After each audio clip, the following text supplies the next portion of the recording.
नमस्कार मंडळी, कसे आहात? हॅपी रक्षाबंधन सगळ्या भावांसाठी. आज रक्षाबंधनाचा दिवस आहे.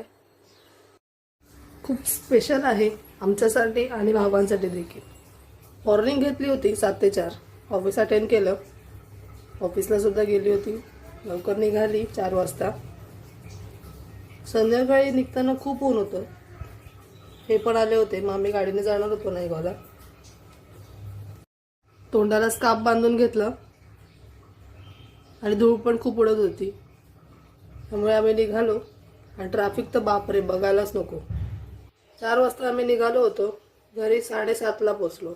एवढं घोटबंदरला ट्रॅफिक होतं. असो, काय करणार. पाठ एवढी दुखत होती ना बसून. मग सगळे पाहुणे आमच्या घरी येऊन पोचले सुद्धा होते. आत्या, मुलं, त्यांची मुलं, माझे सगळे भाऊ, हे सगळे येऊन माझी वाट बघत होते. कधी येणार, कधी राखी बांधणार. मला फोन करत होते सतत, कधी येते, कधी ये, लवकर ये, असं त्यांचं चालू होतं. मग इथं राखी पण घेतली, पेढेसुद्धा घेतले. आल्यावर सगळ्यांना आधी ओवाळून घेतलं. मस्त आम्ही सगळ्यांनी एकत्र बसून मम्मीने पुरणपोळी देखील बनवली होती, ते सुद्धा जेवलो. पाहुणे गेले, निघाले त्या टायमालाच. जेवढे होते तेवढे सगळे. मग आम्हीच होतो तेवढे आम्ही गप्पा मारत बसलो होतो. एक माझी वाशीची आत्या होती, ती थांबली होती. ती सकाळी उठून गेली. म्हटलं राहा आजच्या दिवस, उद्या सकाळी जा. गर्दी खूप असते गाडीला. त्यामुळे तिला आम्ही ठेवून घेतलं होतं. ह्यांची ती मस्ती चालली होती. दीक्षाला सुद्धा बांधायची होती म्हणून तिच्या हाताने राखी बांधून घेतली.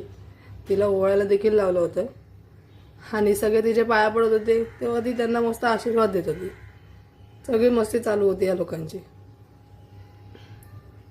रात्री विचार करत होतो मूवीला जायचा, पण बघतोय तर काय, सगळे तिकीट फुल होते. त्यामुळे नाही गेलो.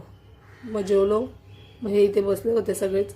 मी पण माझ्या घरी गेली. मग सगळे पाहुणे आले होते. Thank you so much watching. Bye.